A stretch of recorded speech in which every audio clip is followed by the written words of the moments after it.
Hi there, and welcome back to the I Do Me podcast. I'm your host, Nicole Stanley. I don't know when the last time it was that you walked into a sex shop. Maybe you've never been at all, but it can be a daunting experience. But it doesn't have to be. There's hundreds of products on the walls, vague descriptions, subtle differences which actually make a huge difference to how the toy performs. Today we're going to be breaking it down. We're going to talk about the six main categories of toys, what they do, what they're made out of, and the different types of functions. So, how different toys actually work. It's Sex Toy 101. Let's explore. Okay, so the first thing to have in mind is that all of these toys were designed for an intended use. But there are very, very few rules when it comes to toys. Not none. In fact, there's probably two. Rule number one, don't use silicon-based lube on a silicon toy. The silicon molecules will actually bind together and it will melt it inside you while you're using it. Don't do it. Silicon toys, water-based lubes. Thank you. Step two, not step two, rule two. Don't put anything inside your body that you don't have a safe way to retrieve, especially if it's going in your butt. Think about this before you insert something into your body. How are you going to get it back out? Does it have some sort of retrieval method? Is there a loop? Um, Something that you can get it back out? Because otherwise, it's going to be a pretty embarrassing trip to the emergency room. Speaking of which, actually, maybe there's three rules. The third rule is don't go to your MRI appointment with a metal butt plug inserted. You might think, Nicole, no one would ever do that. People have, and the last person that did discovered that plug went from his rectum into his lungs at the speed of sound. And if that sounds horrifying, it should, because it's horrific. Don't do it. MRI, no sex toys. So we've got six main categories of toys. There's lots of subcategories, but I'm trying to break this down and make it as simple as possible. Category number one is clit stims. So these are toys that are designed to be used externally only.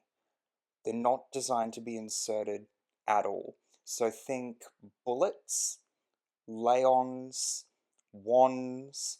I'm sure everyone's heard of the Satisfier. I see the Rose toy everywhere. Be aware that there's 100 different versions of the Rose toy. But we're going to talk about function later. Bullets, lay-ons, wands, anything that's designed to be used on the outside of your body only is a clit stim. Then you've got your internal vibrators, or G-spot vibrators, they're sometimes called. These are designed to be inserted. They are designed to be inserted into a vagina. That doesn't mean you can't use them anally, most of the time, depending on the shape. Then you've got your dual or your multi-stim toys. So think of the rabbit. The rabbit has a vibrating motor in the internal part of the toy. It might have something that rotates or pulses or something like that. And then it's got an extra stimulator on it usually with its own independent motor that's designed for clitoral stimulation. That's dual stim. I consider anything with two motors or more in it a rabbit. It doesn't matter what the actual functions are, that's a rabbit or a dual stim toy. Then you've got couples vibes. Now, these are toys that are designed to actually be worn during sex. So your vibrating cock rings or your C-shaped vibrators that actually have an arm that goes inside the body and then an arm that sits on top of the clitoris, and it's designed to stay there during sex. So if you wear it during sex, it's a couples vibe. Then you've got the classic, your dildos and your dongs. No, they're not the same, believe it or not. Typically anything that has a base to it. So think of like a suction cup base or something like that. That's a dildo. If it doesn't have a base or it's double-ended, that's a dong. So you'll never get mixed up between the two ever again. And then lastly, you've got your anal toys, right? So your beads, your plugs, those sorts of things, specifically designed for anal. Now, when it comes to material, most of those toys within those categories are going to be made out of a body-safe silicone, 90% of the time. There are different grades of silicone. Some are going to be more smooth, like a liquid silicone, which means the toy is actually made out of like a cast plastic, and then there's a liquid silicone coating over the top. Very nice. Lovely. But then you've got toys that are made out of solid silicone, or they're a cast toy, which means there's two halves that have been joined together, which is fine, but if you're extra sensitive, those types of toys are maybe something to avoid because there's going to be a seam where the two parts were joined together. You'll also find differences between brands in terms of the actual texture of the silicone as well. So some silicone toys are going to be more porous or tactile, and others are going to be more smooth or even soft to touch. And these differences in all the sort of textures and feel and squishiness and all of that, it's the reason why I always recommend, especially if you're someone who's not used to a particular brand or you're just new to buying sex toys in general. I know it might seem scary. It's going to be less scary after this because you're going to be totally ready and prepared. But actually go into a sex shop because they're going to have testers in store so you can actually touch and feel and see the differences with your own hands. So silicon's going to be the main one.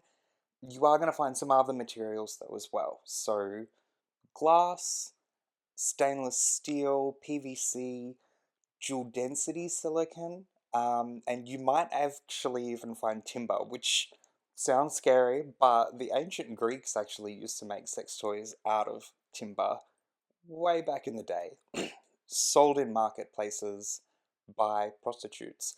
So timber's pretty cool, at your own risk. So your glass toys are really good for targeted simulation because they obviously they don't flex, they can't move. So wherever you point it, it will stay. Glass is also really cool because it's completely non-porous, so it doesn't absorb anything, which means you can use any type of lube you like. If you are someone who prefers silicone lubricant or even an oil-based lubricant, glass is the material that you want. Glass also has the added benefit, as does stainless steel, being very easy to use for temperature play. So what I mean by that is if you run a glass toy under hot water, the whole toy will warm up to body temperature before you start using it. Or you can put it in the fridge and it will be cold, so it will be this contrast when you start using it between body temperature and the toy temperature. Stainless steel the same in terms of benefits, or I guess features. So non-porous, obviously. The big difference between glass and stainless steel is that stainless steel is heavy. So it's weighted. If you're someone who enjoys a bit of heft to the toy that you're using, stainless steel is amazing. They're also glass and stainless steel, beautiful, usually crafted into these incredible shapes. They are gorgeous. PVC is a material similar to silicon, but it's going to be more firm. So most of the toys you're going to find that are PVC are going to be your dildos, and your dongs because they're solid all the way through PVC. There's no, they got a little bit of give to them, but they're not soft. Now, the other material that you'll find with dildos and dongs is dual density. And what that means is that it's got a solid core in the middle, like a bone, and then it's soft silicon around the outside. So if you're looking for a toy that is as realistic to a human penis as possible, a dual density dildo is going to give you that little bit of give, the softness like skin, but then it's going to be hard in the middle. And then obviously within those categories and materials, you're going to have different shapes and sizes. Thinner toys are great if you suffer from vaginismus or you just don't find sex very comfortable for whatever reason. You can get thinner toys that are going to be as big as a human finger, maybe even slimmer, to make that more comfortable for you. Curved toys are generally the best if you're going for G-spot stimulation, because obviously, given where the G-spot's located towards the front of your body, the curved shape makes it a lot easier to stimulate that area. Now, if you don't know where your G-spot is, you're not alone. You're in actually the majority of women. And if you think you know where it is, but you're not 100% sure, you don't know where it is. You'll know when you find it. But a little bit of a pro tip, you can get G-spot toys that will have a flat tip. So instead of being pointed or rounded off, they're flat, sort of like the backside of a spoon. And what that means is that the stimulation has a larger surface area. So if you want to find your G-spot for the first time, go for a toy that has the largest possible surface area when inserted, because it's the opposite of looking for a needle in a haystack. And then you'll find different shapes with clit stims as well. You'll find the bunny ears is always a very common design.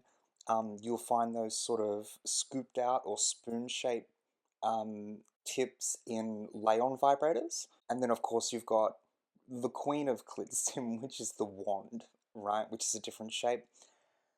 The main draw with a wand is, again, it's that larger surface area, but it's also a much deeper and rumblier vibration just because of the size of the toy. But again, think about how you're going to be using it and potentially who you're going to be using it with. If you're using it by yourself and you don't suffer from arthritis or anything like that, a wand can be a great place to start.